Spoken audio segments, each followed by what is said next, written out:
Không cần xem xét gì đâu, chẳng ai mang quà đến cho chúng ta cả, cũng không cần thêm điểm thưởng gì. Nhưng có một chuyện, trưởng làng nghe xong tim đập thình thịch. Muốn tiền thì làng mình không có đâu nhé. Liễu Lạp không đến nhà cảm ơn chồng tôi. Loa lớn trong làng phát liên tục 7 ngày về chiến tích anh hùng bắt trộm của chồng tôi. Làng còn định làm cờ thưởng cho nhà chúng tôi nữa. Bài văn ở trường tiểu học cũng phải viết về chuyện chồng tôi dũng cảm cứu người. Cây cần vỏ, người cần mặt mũi, nhà mình không tranh bánh bao, chỉ tranh cái danh. Chuyện đó là đương nhiên thôi. Danh hiệu gia đình nằm tốt của làng cũng có thể trao cho nhà chị. Chị dâu ơi, em ngưỡng mộ chị quá. Cô bé ngốc, chị dâu đã nói rồi. Kiến thức chính là sức mạnh. Cô nàng này đang ủ mưu gì thế nhỉ? Lê Hoa của thật đang có chút ý đồ. Chị nghĩ đây là cơ hội tốt để dạy dỗ Kiều Kiều. Đang nướng khoai đây, nghe anh qua loa lớn. Tiện tay mang ra luôn, vẫn còn ấm nóng đây này. Nhìn gì chứ tan đi nào. Lê Hoa thấy thái độ của anh, liền hiểu ngay củ khoai này được ủ ấm trong lòng suốt. Chỉ là anh chàng cứng cỏi không chịu nói ra thôi. Kiều Kiều, chị dâu vừa dùng bài toán truy đuổi ở tiểu học đấy. Lên cấp 2 còn học vật lý nữa. Vật lý có phần nhiệt học. Sẽ giải thích tại sao khoai nướng của anh trai em lại nóng. Vì sao lại liên quan đến hút nhiệt và tỏa nhiệt. Nhiệt độ giảm là tỏa nhiệt. Nhiệt độ tăng là hút nhiệt. Khoai vừa tỏa nhiệt vừa hút nhiệt. Chị dâu ơi, tha cho em đi. Nói thẳng ra luôn đi được không? Vì, hi hi. Em phải đi học. Không học thì mấy cái này không hiểu đâu. Kiều Kiều nhìn củ khoai trong tay. Ông Đại không hiểu nên chẳng được ăn khoai nướng ngon thế này đâu. Nhà lão Dư đúng là chẳng có ai tử tế. Đến thành phố thì đã khuya lắm. Ở đồn cảnh sát chỉ còn người trực, lại là quen biết của Lê Hoa. Trần Lê Hoa, chúng tôi đến báo án đây. Cậu chỉ ăn cái này thôi à? Trên bàn Liêu Dũng là một cái bánh bao khô, với ít dưa muối bên cạnh. Tôi chẳng có nhà cửa gì. Ăn tạm cho qua bữa thôi. Lê Hoa kể sơ qua chuyện vừa xảy ra. Liêu Dũng không dám chậm trễ, lập tức báo cho đồng nghiệp. Viện trưởng Quý thì chẳng có tí khí phách nào, chỉ hỏi sơ sơ là khai hết luôn. Dư Xuyên ở trong hỗ trợ làm biên bản. Lê Hoa dẫn Kiều Kiều ngồi chờ ở ghế dài ngoài hành lang. Chị dâu, sao chị lại cho em theo cùng vậy? Lê Hoa nghĩ mình kiếp trước đã hại Kiều Kiều, nên kiếp này muốn hết lòng dạy dỗ cô bé. Kiều Kiều, em thích làm cảnh sát không? Thích, nhưng sau này làm cảnh sát cũng cần bằng cấp đó. Không còn nối nghiệp bố mẹ được nữa. Muốn trừ gian diệt ác, ít nhất cũng phải tốt nghiệp trung cấp. Em xem anh Liều kia, bạn học của chị dâu đấy. Em mà muốn làm thần thám cũng được lắm. Không chỉ cảnh sát thôi đâu. Mọi công việc ổn định đều cần bằng cấp cả. May chị dâu dẫn em đi thăm tòa soạn báo. Mấy tờ báo mình đọc đều được in từ đó ra đấy. Tòa soạn báo em cũng vào được. Trần Lê Hoa sau khi tốt nghiệp, suýt nữa được phân công làm biên tập ở tòa soạn. Bài viết của chị dâu giỏi cực kỳ luôn. Chị dâu, chị đỉnh thế sao nổi. Chị ấy là nữ sinh giỏi nhất trường bọn anh. Nếu không phải vì... Trần Lê Hoa, chúng ta nói chuyện chút nhé. Được thôi, Dư Xuyên từ phòng thẩm vấn bước ra. Không thấy vợ đâu. Chị dâu em đâu rồi? Đi ra ngoài nói chuyện với bạn học rồi. Dưới ánh đèn đường, Lê Hoa đứng đối diện Liêu Dũng. Chẳng biết đang nói gì với nhau. Dư Xuyên nhèo mắt nhìn. Kiều Kiều lập tức hoảng hốt. Anh không được gây sự ở đây đâu nhé. Anh là loại người thô lỗ vậy sao? Mê mơ. Bạn học Trần Lê Hoa, mọi người trong lớp đều rất nhớ cậu. Có khó khăn gì, mọi người sẽ cùng nghĩ cách.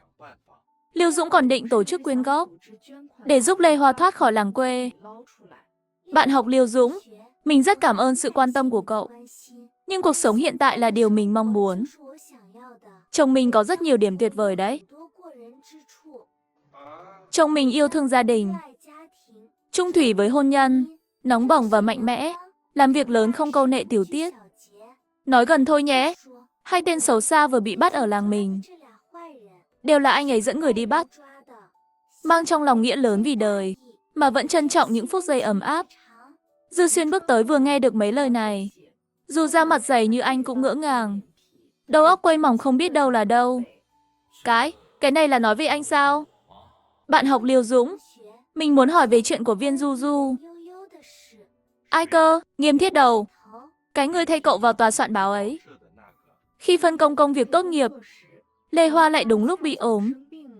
Mà Viên Du Du thì đúng dịp thế chỗ công việc của chị. Trời lạnh thế này đứng đây nói chuyện. Không lạnh sao nổi, tìm chỗ ăn chút gì đi.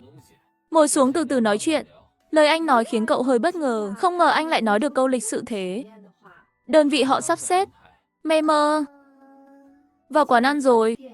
Dư Xuyên xách theo mấy chai bia. Anh tự bỏ tiền túi mua bia buồng với bạn cũ chút nhé. Anh đã chào hỏi lãnh đạo cậu rồi. Sếp bảo cậu phải tiếp đãi tụi anh cho tốt. Dư Xuyên đã nói thế.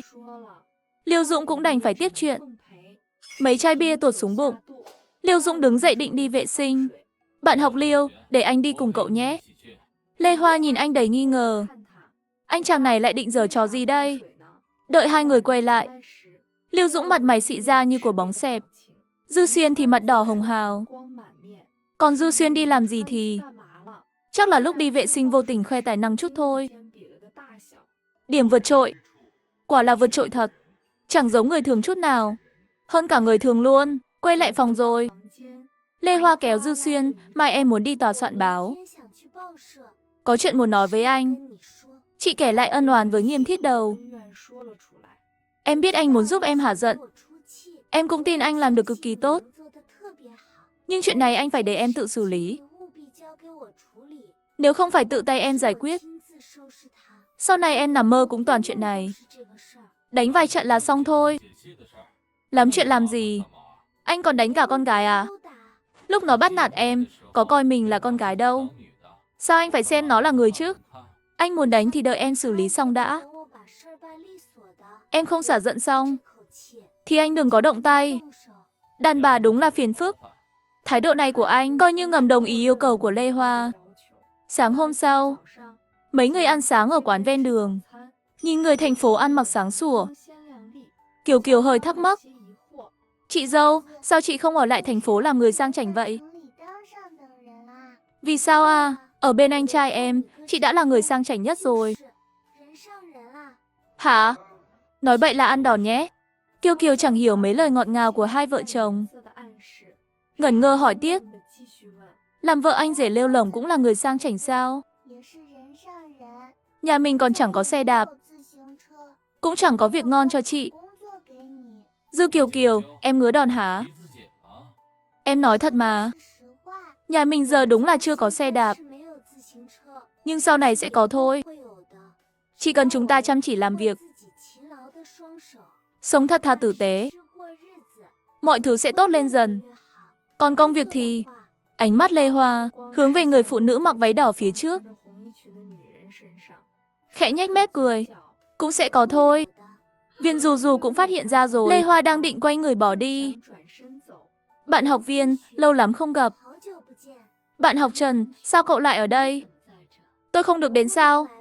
Dù tôi không đến được, thì sự thật cũng phải xuất hiện chứ. Không đến được sao? Dù tôi không đến được, thì sự thật cũng phải lộ ra chứ. Tôi chẳng hiểu cậu nói gì. Cậu không nói với tôi, thì tôi sẽ tìm chị Lý. Chị ấy chắc sẽ vui lòng kể tôi nghe. Chị Lý là tổng biên tập của tòa soạn. Hồi đó Lê Hoa từng gặp chị ấy một lần. Trần Lê Hoa, công việc là trường phân công. Cậu không hài lòng thì tìm trường mà nói. Sao lại nổi cáu với tôi? Ép dưa không ngọt đâu. Cậu dây dưa thế này có ý nghĩa gì chứ?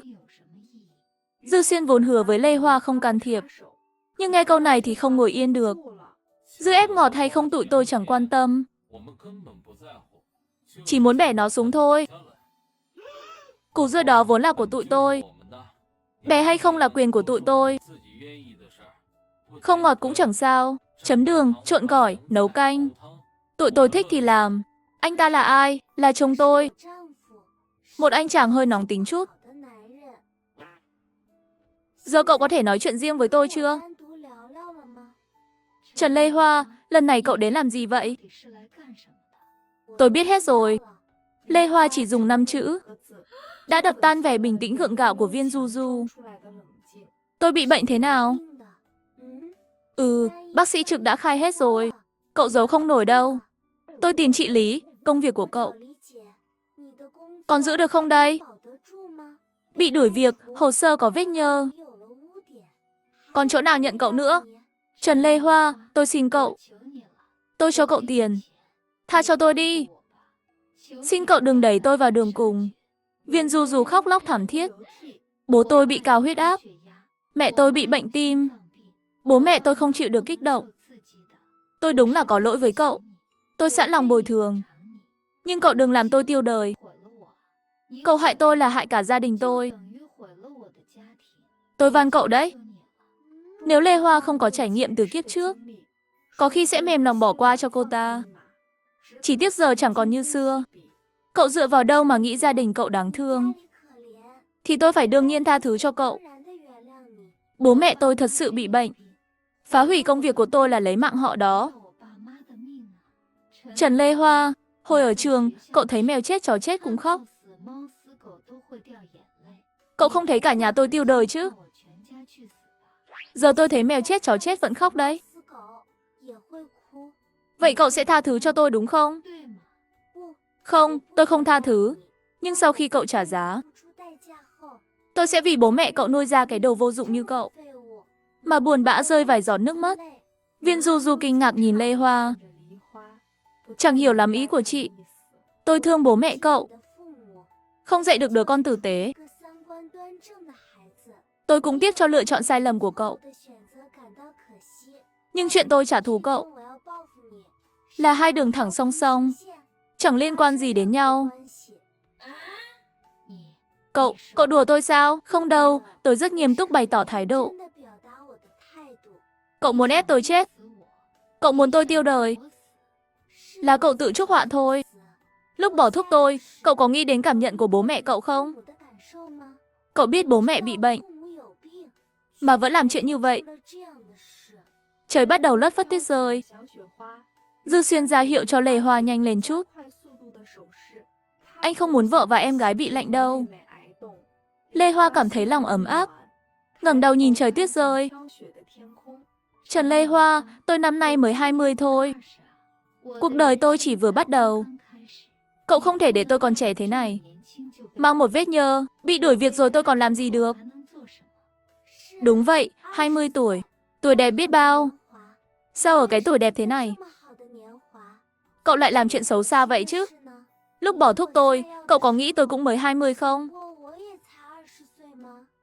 Có nghĩ cuộc đời tôi sẽ thay đổi vì cậu không? Viên Du Du nghẹn lời vài giây, định mở miệng phản bác. Lê Hoa ngăn lại ngay. Tôi không có kiên nhẫn nghe cậu cãi.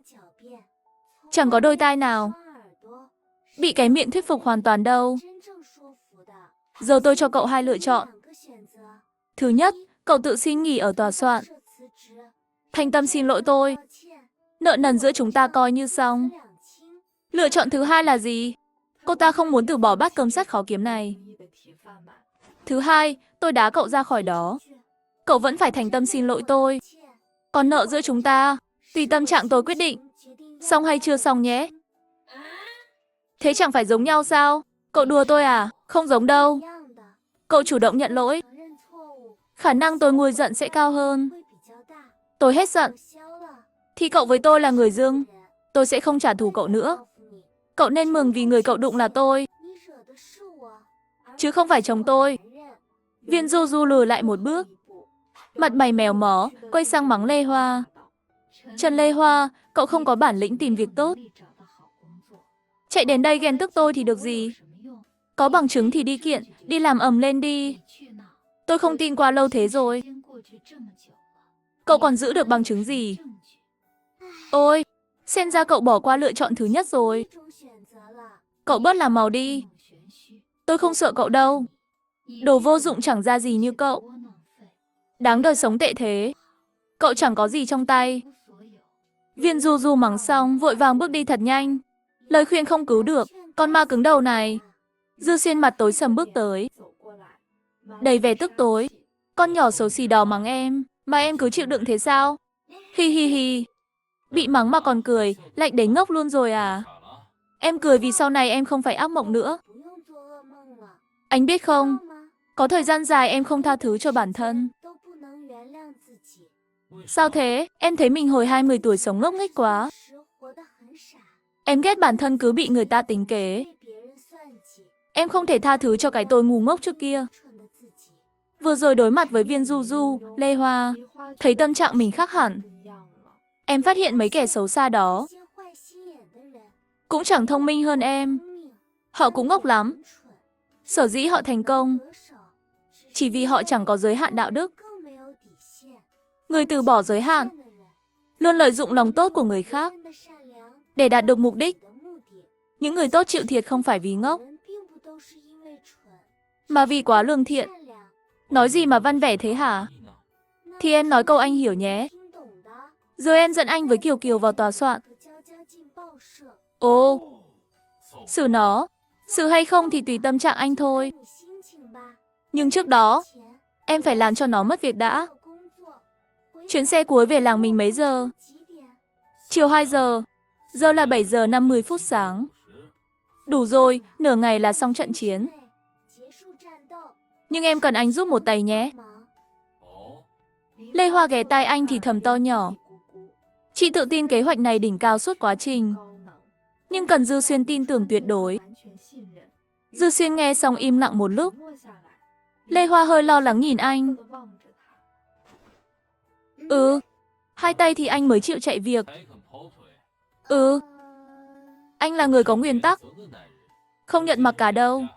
Đồng ý, hi hi hi hi. Chiều xong việc, giờ mới nói với anh à, không tìm được người dịch. Viên Du Du, chuyện này tôi đã nói với cô từ 3 ngày trước rồi. Chủ biên bảo trong thành không có ai biết dịch thử tiếng Hiếm này. Hôm qua tôi đã tìm rồi. Hôm qua đã không tìm được người. Sao đến hôm nay mới báo với tôi? Chị Lý đập tay mạnh xuống bàn. Lôi cô ta ra ngoài chôn giùm tôi đi. Chị Lý, chị bớt nóng đi mà. Tôi tìm không ra thật mà. Tôi cũng cố gắng lắm rồi. Hiểu mà, để tôi thử xem sao nhé. Ồ, cô là Trần Lê Hoa.